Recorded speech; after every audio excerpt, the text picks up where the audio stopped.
जय श्री राम। बालकांड भाग 2 बहुत सुंदर वर्णन चल रहा है। आप लोग सुनेंगे। अपने को, अपनों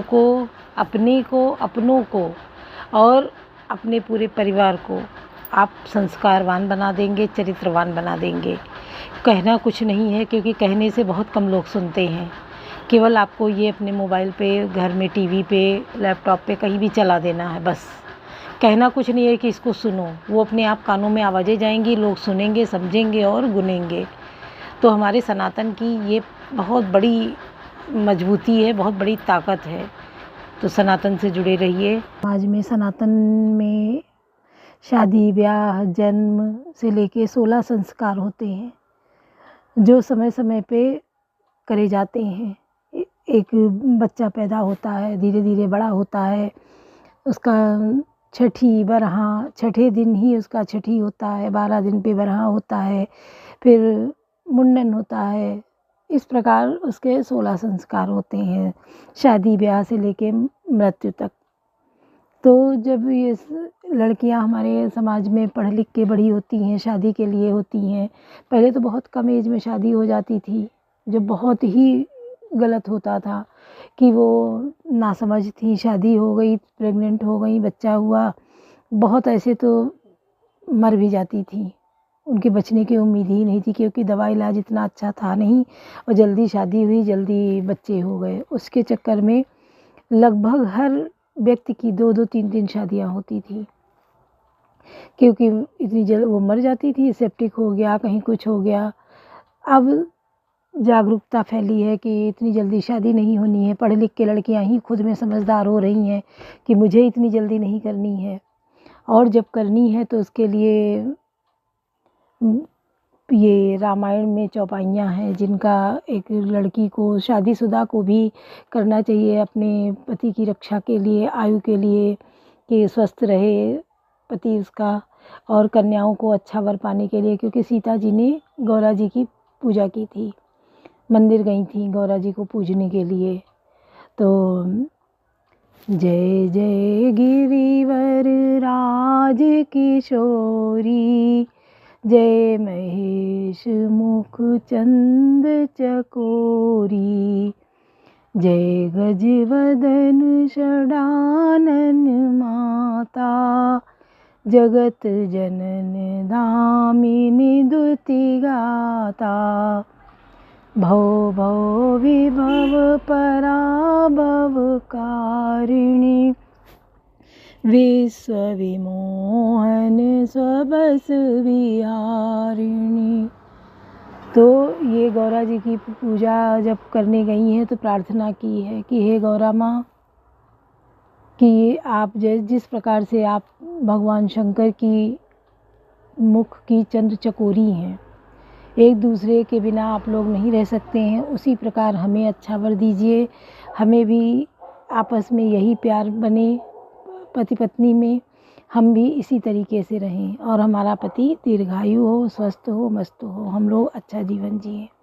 ये कामना करके इन चौपाइयों को रोज़ स्नान ध्यान के बाद करना चाहिए, और एक अच्छे घर वर की इच्छा करके तो मिलता भी है। रामायण में सब कुछ दिया है, कैसे बच्चे पालते हैं, किस प्रकार से उनके साथ खुशियां मनाते हैं, कैसे बड़े होते हैं, कैसे एक दूसरे के लिए कह लो प्राण तक देने तैयार हैं, कि भाई भाई के लिए कभी लड़ाई नहीं हुई, कभी दुश्मन नहीं बने। गुरु शिक्षा लेने गए तो वहाँ गुरु की खूब सेवा की, कि पहले वो दोनों, राम और लक्ष्मण दोनों भाई मिलके गुरु के चरण दबाते हैं सोने से पहले। फिर लक्ष्मण जी, गुरु जी जब आज्ञा देते सोने की, तो लक्ष्मण जी राम जी के चरण दबाते हैं, फिर लक्ष्मण जी सोते हैं। कहाँ ऐसा मिलेगा प्यार भाइयों में और लोगों में, बड़ों के प्रति सम्मान, ये केवल सनातन में ही है। मुगलों में तो देखो, हुमायूं और अकबर, हुमायूं और ये औरंगजेब, ये भी 4 भाई थे। औरंगजेब सबसे छोटा था, इसने अपने बड़े भाई को हाथी से कुचलवा दिया था, मरवा दिया था, राज्य छीनने के लिए बाप को जेल में डलवा दिया था। एक सुराग रखा था कि उसी से बस वो बाहर देखता था, और एक पाइप लगा था कि क्योंकि शाहजहाँ ने ताजमहल बनवा दिया था, इसलिए औरंगज़ेब बहुत नाराज़ था कि अब तुम बस ताजमहल को देखो। उस जेल से केवल ताजमहल दिखता था और यमुना नदी से पाइप लगवा दिया था कि जब प्यास लगे तो यही पानी पियो। तो वो इतना अत्याचार कर सकता है, अपने भाई को हाथी से कुचलवा सकता है। और यहाँ भाइयों में कि राम को वनवास मिला तो लक्ष्मण जी साथ चले गए। भरत जी बहुत मनाने की कोशिश किए, नहीं आए तो उनकी चरण पादुका लेकर आए, राजगद्दी पे चरण पादुका विराजमान की। खुद जाके नंदीग्राम में अपनी कुटी बना के रहे, वहाँ अपना जीवन बिताया 14 साल का। शत्रुघ्न जी कभी राजगद्दी पे नहीं बैठे, केवल वही चरण पादुका रख के गुरुओं की बड़ों के अंडर में रह के और राज्य को देखा और चलाया। जब भगवान राम वापस आई हैं तो पूरी अयोध्या खुश हुई है, घर घर दीपक जलाए गए हैं, गाने बजाने, फूल माला शहनाई सब बजाए, सब हुआ है और राम सीता जी को बिठा के राज्याभिषेक किया गया है और भाइयों ने उनके चरणों में बैठकर अपना अभिभावक माना है। तो ये है सनातन की सुंदरता। हम लोग उस सनातन से जुड़े हुए हैं, हमें भी अपने अंदर बहुत कुछ ऐसी ही सुंदरता रखनी चाहिए, अपनों के प्रति, घर वालों के प्रति, बड़ों के प्रति, चाहे मायका हो या ससुराल हो। हमें दोनों पक्ष को लेके चलना है, दोनों को बना के चलना है, किसी से दूरी नहीं बनानी है। इंसान खाता कमाता अपने घर में है, जो कमाता है वही खाता है, ना कोई दे जाता है, ना किसी को इंसान देने जाता है और ना कोई देने आता है। अगर कुछ टाइम के लिए एक दूसरे के यहाँ आए गए हैं तो उसमें लड़ाई झगड़ा कैसा? बनाना खाना अपना है, रहना अपने घर में है, तो उस लड़ाई झगड़ा से बचें और अपनों के प्रति, अपनों के बीच प्यार का बीज बोएं, बढ़ाएं, बच्चों में यही संस्कार दें, क्योंकि जो बच्चे माँ बाप को करते देखते हैं बच्चे भी वही आगे चल के करते हैं। तो हमारे बच्चे हमें जब देखेंगे तो हमारे साथ भी बच्चे वैसा ही व्यवहार करेंगे जैसा हम अपने बुज़ुर्गों के साथ करेंगे। तो हमेशा बुज़ुर्गों का सम्मान करें, क्योंकि एक समय वो भी बच्चे थे, बड़े हुए और बूढ़े हुए, तो हम भी बच्चे थे, बड़े हुए हैं, हम भी बूढ़े होंगे। तो ये पीढ़ी दर पीढ़ी एक जो है चलता रहेगा क्रम।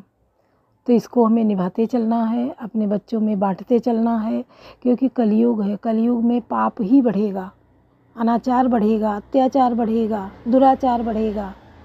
तो उन सब से बचने के लिए हम लोगों को अपने को बचाना है। अंत में होगा क्या? पूरे संसार में, दुनिया में प्रलय मच जाएगी, हाहाकार मच जाएगा। लड़ाई झगड़ा तो अभी से देखिए शुरू हो गया है। इज़राइल, हमास, ईरान, इराक, रूस, यूक्रेन सब आपस में टकराए जा रहे हैं। अब ये तीर तलवार का युद्ध नहीं होगा, मिसाइलों का युद्ध होगा। तो हमें उन सब से अगर बचना है तो पहले से ही भगवत शरण में जाना है। भगवान की शरण में जाएंगे, अपने बच्चों को रखेंगे, क्योंकि सारी दुनिया नष्ट होती है तो सब नहीं चले जाते हैं। पापी नष्ट होते हैं, पुण्यात्मा और सदाचारी लोग बचते हैं, क्योंकि वो सतयुगी होते हैं, वो बच जाते हैं। कलयुगी जो हैं वो सब नष्ट हो जाते हैं, मर के मिट्टी में मिल जाते हैं, चले जाते हैं। तो हमें अपने को बचाना है, अपने परिवार को बचाना है, अपने बच्चों को बचाना है। इसके लिए अपने बच्चों को प्रेरित करें और इन बातों को बताएं। कलयुग है, कलयुग अपना प्रभाव दिखाएगा, तो उसमें पूजा पाठ कम हो जाएगा, पुण्य कम हो जाएंगे, दान पुण्य लोग नहीं करेंगे, पूजा पाठ नहीं करेंगे, उससे दूर भागेंगे। दूसरी जैसे अभी देख लो, और लोगों को सामने ला के धर्म परिवर्तन हो रहा, सनातन को ख़त्म किया जाए, तो क्या है, इनको मिटना है जो धर्म परिवर्तन करके दूसरे धर्म में जा रहे हैं, ये मिटेंगे जाके। तो सुनिए, अगले पार्ट में हम फिर इसी का और डालेंगे। कवन सो काज कठिन जग माई, जो नहीं होई तात तुम पाई, जथा सुअंजन अंजि द्रव्य साधक सिद्धि सुजान, कौतुक देख सहल बन भूतल भूर निधान। कवन सो काज कठिन जग माई, जो नहीं होई तात तुम पाई। जैसे सिद्ध जन को नेत्रों में लगाकर साधक सिद्धि और सुजान पर्वतों, वनों और पृथ्वी के अंदर कौतुक से ही बहुत सी खाने देखते हैं। गुरु पद रज मृदु अंजन मंजुल अंजन नयन अमी द्रग दोष विभंजन तेहि कर विमल विवेक विलोचन बरनऊ रामचरित बहुमोचन। श्री गुरु महाराज के चरणों की रज कोमल और सुंदर नयनामृत अंजन है, जो नेत्रों के दोषों को दूर नाश करने वाला है। उस अंजन से विवेक रूपी नेत्रों को निर्मल करके मैं संसार रूपी बंधन से छुड़ाने वाले श्री रामचरित का वर्णन करता हूँ। बंधो प्रथम मही सुरचरना मोह जनित संशय सभरना सुचन समाज सकल गुण खानी करो प्रणाम सप्रेम सुभानी। पहले पृथ्वी के देवता ब्राह्मणों के चरणों की वंदना करता हूँ, जो अज्ञान से उत्पन्न सब संदेहों को हरने वाले हैं। फिर सब गुणों की खान संत समाज को प्रेम सहित सुंदर वाणी से प्रणाम करता हूँ। साधु चरित शुभ चरित कपासो निरस सद्गुण में फल जासो सो सही, जो सही दुख परिचित दुरावा वंदनीय जय जग जस पावा।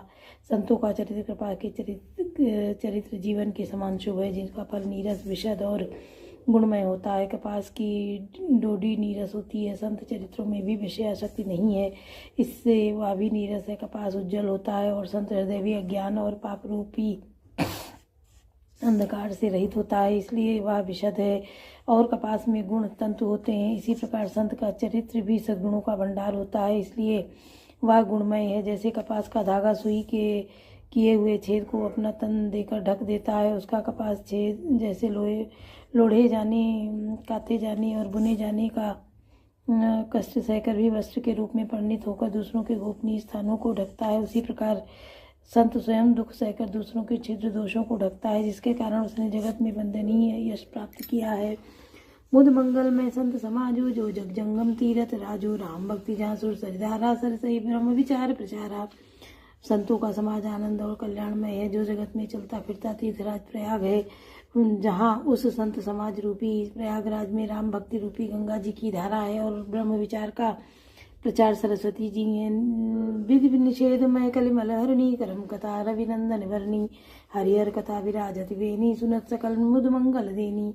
विधि और निषेध या करो और या न करो रूपी कर्मों की कथा कलयुग के पापों को हरने वाली सूर्य तनया यमुना जी हैं, और भगवान विष्णु और शंकर जी की कथाएं त्रिवेणी रूप से सुशोभित हैं, जो सुनते ही सब आनंद और कल्याणों की देने वाली हैं।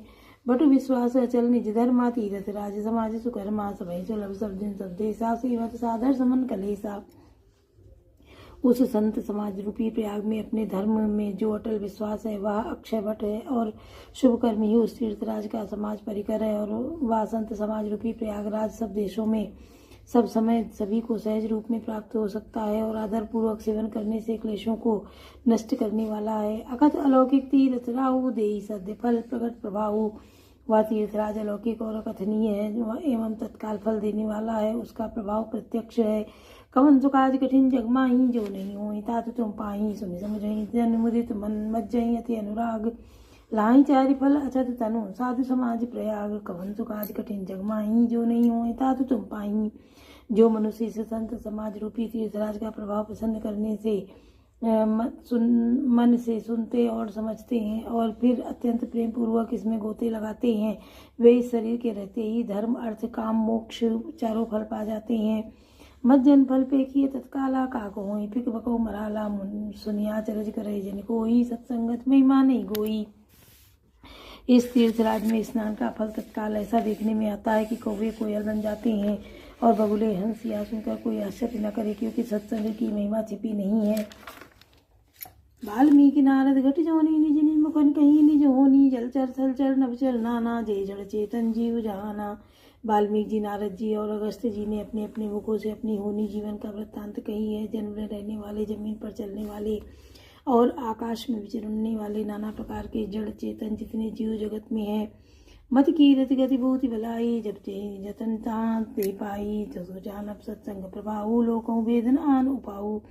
उनमें से जिसने जिस समय जहाँ कहाँ कहीं भी जिस किसी यत्न से बुद्धि कीर्ति सद्गति विभूति ऐश्वर्य और भलाई पाई है, सो सब सत्संग का ही प्रभाव समझना चाहिए। वेदों में और लोक में इनकी प्राप्ति का दूसरा कोई उपाय नहीं है। बिनु सत्संग विवेक न होई, राम कृपा बिनु सुलभ न सोई। सत्संगत मुद मंगल मूला, सोई फल सिद्धि सब साधन फूला। सत्संग के बिना विवेक नहीं होता, और श्री राम जी की कृपा के बिना वह सत्संग सहज में मिलता नहीं। सत्संगत आनंद और कल्याण की जड़ है। सत्संग की सिद्धि प्राप्ति ही फल है, और सब साधन तो फूल है। सठ सुधरई सत्संगत पाई, पारस परस कुदात सुहाई, विधिवत सुजन कुसंगत परही, फनि मनि समनिज गुण अनुसरही।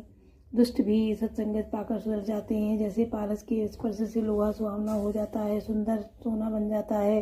किंतु दैव योग से यदि कभी सज्जन कुसंगतियों में पड़ जाते हैं तो वे वहाँ भी सांप की मणि के समान अपने गुणों का ही अनुसरण करते हैं। अर्थात जिस प्रकार सांप का संसर्ग पाकर भी मणि उसके विषय को ग्रहण नहीं करती तथा अपने सहज गुण प्रकाश को नहीं छोड़ती, उसी प्रकार साधु पुरुष दुष्टों के संग में रहकर भी दूसरों को प्रकाश ही देते हैं, दुष्टों का उन पर कोई प्रभाव नहीं पड़ता। विधि हरिहर को कवि को विधवानी, कहा साधु महिमा सकुचानी, सो मोसन कही जात न कैसे, साक बनी मनि गुण गंज जैसे। ब्रह्मा विष्णु शिव कवि और पंडितों की वाणी भी संत महिमा का वर्णन करने में सकुचाती है, वह मुझसे किस प्रकार नहीं कही जाती।